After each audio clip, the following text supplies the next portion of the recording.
हम पढ़ने वाले हैं that is the truth about the Indian story. ठीक है, तो शुरू करने से पहले मैं इतना ही बता दूंगा कि in case you like the video just make sure to subscribe, like and share. So let's start. Okay, तो सबसे पहले पहला पैराग्राफ का एक्सप्लेनेशन शुरू करने से पहले एक इम्पॉर्टेंट वर्ड हम देख लेंगे जिसका जो है कि नॉर्मलसी। नॉर्मलसी बेसिकली क्या है? That is condition of being normal. तो इसका अगर सिनोनिम्स हम देखते हैं तो इसका सिनोनिम्स बेसिकली क्या है? नॉर्मेलिटी, फिर उसके बाद ऑर्डर हो सकता है, इसके बाद बैलेंस हो सकता है, या फिर रेगुलरिटी हो सकता है। ठीक है, इसके बाद अगर हम इसके एंटोनिम्स के बारे में बात करें डेट इज़ अपोजिट वर्ड्स, तो इसका बेसिकली एंटोनिम्स हो सकता है एबनॉर्मेलिटी, इरेगुलरिटी, डिस्ट्रप्शंस या फिर इंसेनिटी। ठीक है, और दूसरा वर्ड जो है प्रोस्पेक्ट्स के बारे में बताया गया है। प्रोस्पेक्ट मतलब होता है the possibility of some future events that might occur. Okay, तो इसके सिनोनिम्स के बारे में अगर हम बात करें तो हो सकता है होप हो सकता है, एक्सपेक्टेशंस हो सकता है, अप्रोचिंग हो सकता है, फोर्थ कमिंग हो सकता है, या फिर विजन भी हो सकता है। अगर एंटोनिम्स की बात करें तो इम्पॉसिबिलिटी, इम्पॉसिबिलिटी, होपलेसनेस या इनकम्बेंट हो सकता है। ठीक है, तो let me explain the first para. ठीक है, तो जैसे कोविड-19 का पेंडेमिक जैसे जैसे ख़त्म हो रहा है तो हमारे देश और सोसाइटी में एक नया आशा का किरण जग रहा है, राइट, कि हर सिचुएशन धीरे धीरे साधारण अवस्था में लौट आएगा। और हर कोई यही कोशिश कर रहा है कि हम यानी कि हमारी इकोनॉमी फ़िलहाल कहाँ है और हमारे फ्यूचर का इकोनॉमी किस प्रकार का हो सकता है उस पर लोग फोकस कर रहे हैं। तो इसी बेस पर हमारे जो राइटर है उन्होंने इस जो ये पैराग्राफ्स है या फिर ये जो एडिटोरियल है इसके ऊपर ही लिखा हुआ है कि हमारी इकोनॉमी के बारे में और हमारे इंडिया का performance histories performance of India और करेंट सिचुएशन के बारे में भी बताया है। So let's carry forward.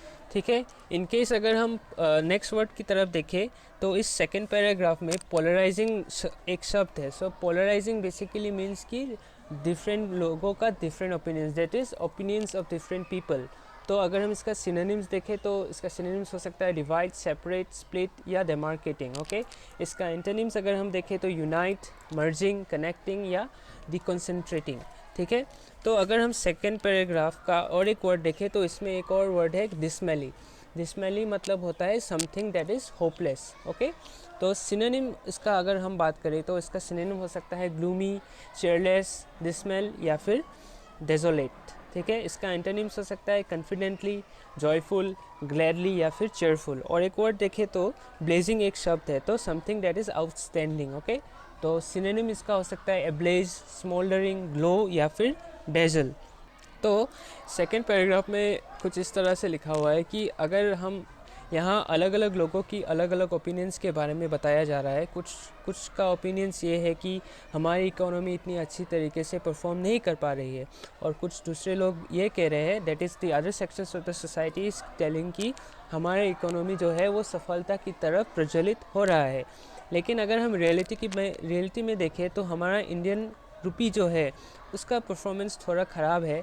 लेकिन अगर हम बिगर पिक्चर या फिर ग्लोबल प्लेटफॉर्म में देखें तो हर करेंसी ही यूएस डॉलर के कंपैरिजन में सफ़र कर रहा है, तो उनका भी परफॉर्मेंस इतना अच्छा नहीं हो रहा है। और ग्लोबली भी देखें तो इकोनॉमी जो है, ग्लोबल इकोनॉमी वो सफ़र कर रही है इन्फ्लेशन के साथ। तो it is not only limited to debt of India कि हमारे रुपी ही सफ़र कर रहा है, लेकिन पूरा ओवरऑल अगर हम देखें तो पूरा वर्ल्ड ही सफ़र कर रहा है in comparison to debt of the US dollars. Okay, now let's move to the third para में ये बताया गया है कि इंडिया का प्रदर्शन in terms of employment generation इतना अच्छा नहीं हो रहा है।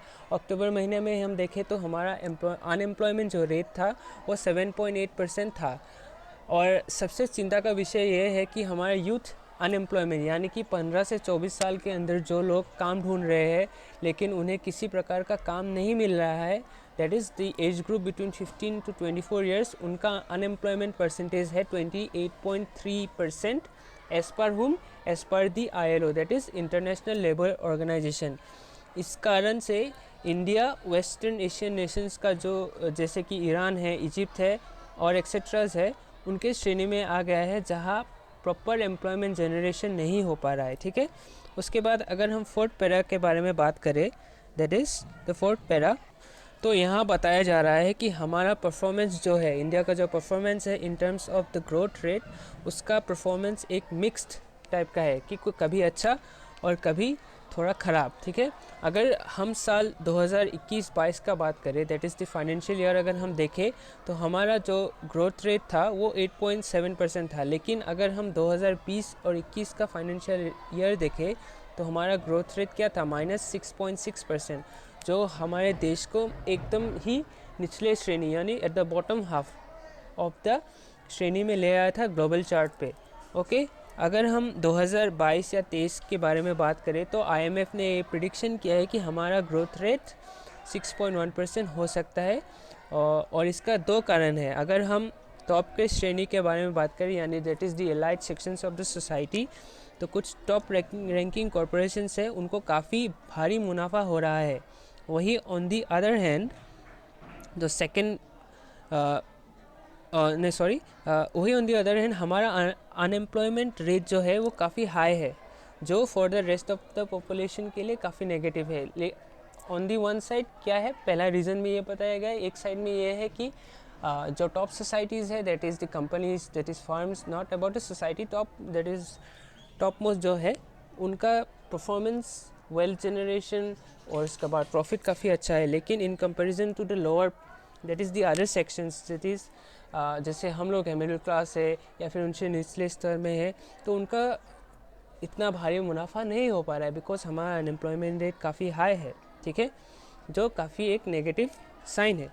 और अगर हम दूसरे रीज़न के बारे में बात करें, चिंताजनक reason, the second worry, okay, तो ये बताया गया है कि in comparison to our past, जैसे हमारे पहले जो परफॉर्मेंस था, तो प्रेजेंट में जो हमारा परफॉर्मेंस है इतना अच्छा नहीं हो रहा है। अगर हम शॉर्ट में बात करें, that is the short story of India growth is following. So इसके बारे में बात करने से पहले मैं एक छोटा सा इधर एक वर्ड है, that is the word sluggish. Sluggish का बेसिकली मीनिंग होता है इज स्लो मूविंग। ओके, और इसका सिनोनिम्स अगर हम बात करें तो इसका सिनोनिम्स हो सकता है इनएक्टिव, स्लो, स्टैग्नेंट या फिर डिप्रेस्ड। और अगर हम इसके एंटोनिम्स के बारे में बात करें, that is active, fast, spirited या फिर लाइवली हो सकता है। तो अगर हम इस पैराग्राफ के बारे में बात करें, शॉर्ट स्टोरी ऑफ इंडिया, तो यहाँ बताया गया है कि हमारा इंडिपेंडेंस के बाद अगर हम देखें लगभग 4 डेकेड्स तक हमारा ग्रोथ काफ़ी सुस्ती से बढ़ रहा था, यानी इतना तेज़ रफ्तार से नहीं बढ़ रहा था। लेकिन सन 1990, दैट इज़ आफ्टर 1990, जब एलपीजी रिफॉर्म्स आया था, तो थोड़ा आहिस्ता आहिस्ता करके हमारा इकोनॉमी गतिशील हुआ था। Okay, that is gradually our economy was improving. तो सन 2003 में इंडिया का जो परफॉर्मेंस था, तो वो अमॉन्ग द सुपर परफॉर्मेंस कहा गया था। जो ग्रोथ रेट था हमारा एशियन नेशंस में काफ़ी सुपर परफॉर्मेंस था। और अगर 2005 से 2008 तक देखें तो हमारा ग्रोथ रेट था 9.3%, 9.2% और 10.2%, जो काफ़ी एक टेरिफिक ग्रोथ रेट था। अगर हम नेक्स्ट पैराग्राफ के बारे में बात करें, तो यहाँ बताया गया है कि अगर हम लेटेस्ट इकोनॉमिक सर्वे देखें जो ऑफिशियली रिलीज़ होता है, राइट, तो उसमें भी काफ़ी संशोधन किया गया है। और हमारा ग्रोथ रेट्स के बारे में ये बताया गया है, उसमें संशोधन किया गया है। हमारा ग्रोथ रेट्स जो प्रेडिक्शंस है वो 7.9% और 8.0% कहा गया है। अगर हम सन 2003 से 2011 तक देखें, during great recessions, that is 2008 से 2009 तक जब एक ग्रेट रिसेशन आया था, जब ग्लोबली दुनिया सफ़र कर रहा था, तब भी इंडिया का परफॉर्मेंस काफ़ी हाई था। That is India was among the top in terms of growth performance. Okay, उसके बाद अगर हम what makes the current situation dire, that is dire, ठीक है, डायर एक शब्द है, उसका मतलब होता है कि एक्सट्रीमली सीरियस, दैट इज़ बहुत ही सीरियस एक इशू होता है। और अगर हम इसका सिनोनिम्स के बारे में बात करें तो उसका सिनोनिम्स होता है टेरिबल, ड्रेडफुल, ऑफुल, हॉरिबल। ठीक है, इसका एंटोनिम्स के बारे में बात करें तो एनकरेजिंग हो सकता है, गुड हो सकता है, प्रोस्पेरियस हो सकता है या फिर ऑस्पेशियस हो सकता है। ठीक है, अगर हम करंट सिचुएशन की बात करें, जैसे हमने पहले भी राइटर ने बताया था अबाउट द अनएम्प्लॉयमेंट रेट या एक्सेट्रा एंड एक्सेट्रा, तो हमारा करंट सिचुएशन इतना भयानक होने का कारण अगर देखें तो भले ही इंडिया का ग्रोथ काफ़ी स्लो था ड्यूरिंग कोविड-19 पेंडेमिक, लेकिन हर एक कंट्री को कोविड ने इम्पैक्ट किया था। तो उसका मेन रीज़न हम अब इधर नीचे देखेंगे, that is in the next paragraph. Okay, अगर हम 2016 का बात करें, इट इज़ ड्यूरिंग 2016 का बात करें, तो हमारा growth rate for 2016-17 that is the financial year था कितना, 8.3%। लेकिन उसका बाद फॉर कंसिक्यूटिव लगातार 4 साल तक हमारा ग्रोथ रेट संतोषदायक नहीं था, ठीक है, संतोषजनक नहीं था। ये जो डाउनवर्ड मोमेंट हुआ है हमारे ग्रोथ रेट का लगातार 4 साल के लिए, ओके, ये कभी नहीं हुआ था independence, since independence it has never happened, ऐसा कभी नहीं हुआ था, ठीक है। अगर नेक्स्ट पैराग्राफ में बात करें इसका, अगर हम कारण देखें तो कुछ ऐसे स्टेप्स थे जो अच्छे थे, लेकिन कुछ ऐसे भी स्टेप्स थे हमारे गवर्नमेंट के द्वारा जो काफ़ी ख़राब थे, okay. Insolvency and bankruptcy code जो एक एडॉप्ट हुआ था सन 2016 में, वो काफ़ी एक बोल्ड स्टेप था और काफ़ी अच्छा एक स्टेप्स था, क्योंकि जो फर्म दिवालिया हो गया था, जिनके पास मतलब they were on the steps of that becoming insolvent, तो उनके लिए काफ़ी अच्छा स्टेप था, क्योंकि कुछ ना कुछ उससे इंसॉल्वेंसी के बाद अगर हम लिक्विडेशन की बात करें तो कुछ हेल्प हो सकता था, जिससे थोड़ा बहुत एक प्रॉफिट हो सकता था लोगों को, इतना भी नहीं होता है लेकिन थोड़ा बहुत होता था। और ऑन दी अदर हैंड अगर हम डिमोनेटाइजेशन की बात करें 2016 में, तो एक काफ़ी ख़राब स्टेप था, यहाँ राइटर द्वारा बताया गया है। नेक्स्ट अगर हम बात करें तो इंडियाज़ इन्वेस्टमेंट रेट के बारे में बताया गया है, ओके। अगर हम इन्वेस्टमेंट के बारे में बात करें पिछले 6 साल तक, दैट इज़ उस अंश का नेशनल इनकम जो इन्वेस्टमेंट में खर्च हो जाता है, जैसे कि for building roads, investment etcetera, वो काफ़ी लो रहा है। एज ए रिज़ल्ट हमारा इन्वेस्टमेंट का जो ग्रोथ रेट है वो भी काफ़ी स्लो है, ठीक है। नेक्स्ट पैराग्राफ में अगर हम जाए तो 9th पैराग्राफ में यहाँ बताया गया है कि हमारा इन्वेस्टमेंट रेट ग्रेजुअली राइज हुआ था टू 30%। सन कब 2004-5 में हमारा इन्वेस्टमेंट रेट सबसे ज़्यादा ग्रेजुअली आहिस्ता जैसे हमारा इकोनॉमी परफॉर्म कर रहा था 1990s के बाद, एलपीजी आने के बाद, तो 30% हुआ था 2004-5 में, और सन 2007-8 तक इट वाज 39.1%। लेकिन अगर हम करंट की बात करें, इट इज़ 2019-20 के बात करें, तो हमारा इन्वेस्टमेंट रेट 32.2% था, जो काफ़ी कम है, राइट। इसका मेन कारण अगर हम देखें, जैसे कि कई हो सकते हैं, like monetary policy, fiscal policy etcetera, okay. अगर हम नेक्स्ट 11th इधर हम बात करें, it is arguable that trust is a major driver of investment, तो इस पैराग्राफ के बारे में अगर हम बात करें, लेकिन भरोसा यानी ट्रस्ट का सबसे इम्पोर्टेंट रोल कहा गया है इन terms of the investment rate और एक्सेट्रास। अगर हमारा भरोसा कम हुआ तो इन्वेस्टमेंट भी कम होगा, यही बताया गया है। जैसे कि फॉर एग्जांपल आप देख लीजिए, जैसे टेस्ला है, इलोन मस्क का टेस्ला है, स्पेसएक्स है, उस पे लोग इन्वेस्टमेंट क्यों करते हैं? बिकॉज लोगों को भरोसा है कि उनको काफ़ी एक अच्छा प्रॉफिट मिलेगा अगर हम उसमें इन्वेस्टमेंट करते हैं, तो राइट। तो नीचे अगर हम आते हैं, एज ए रिज़ल्ट क्या हो रहा है, हमारा इन्वेस्टमेंट रेट काफ़ी घट रहा है, क्योंकि सोसाइटी का भरोसा थोड़ा बहुत कम हो रहा है, इसी वजह से थोड़ा बहुत भरोसा छूट रहा है।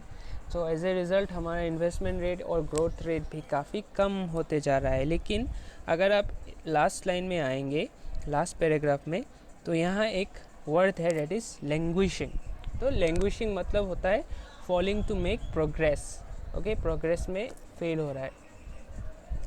तो इसके सिनोनिम्स के बारे में बात करें तो ये होता है वीकेंड हो सकता है, डिटोरिएट हो सकता है, डिक्लाइन हो सकता है, डिके हो सकता है, या फिर मोल्डर हो सकता है।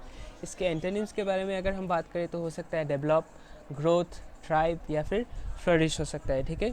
और एक और वर्ड है इधर, इथोस के बारे में बात किया गया है। इथोस मतलब सेट ऑफ मोरल बिलीव्स, ठीक है। और इसका सिनोनिम्स हो सकता है स्पिरिट, एसेंस, बिलीफ, एथिक्स। और इसका एंटोनिम्स क्या हो सकता है? इम्प्रोप्राइटी, इंडिसेंसी, डिसग्रेस, अनएथिकल, ठीक है। तो लास्ट पैराग्राफ में हम बात करें तो इन शॉर्ट हमारा देश में टैलेंट की कमी नहीं है, राइट। और what we need to do right now is, हमारा पॉलिसी में केवल टॉप कॉरपोरेशन जो है उन तक सीमित नहीं होना चाहिए। इंस्टेड जो ओवरऑल पॉपुलेशन है, जैसे कि स्मॉल बिजनेसेस, फार्मर्स एक्सेट्रा, उन पर भी ज़्यादा फोकस हमें करना है। हमें ऐसा एक एनवायरनमेंट क्रिएट करना है जहाँ लोगों को भरोसा हो सके कि हम ग्रो कर सकते हैं, तभी हम आगे बढ़ पाएंगे। नहीं तो our economy will continue to suffer. Okay, so with this I would like to end my segment for the daily English editorial.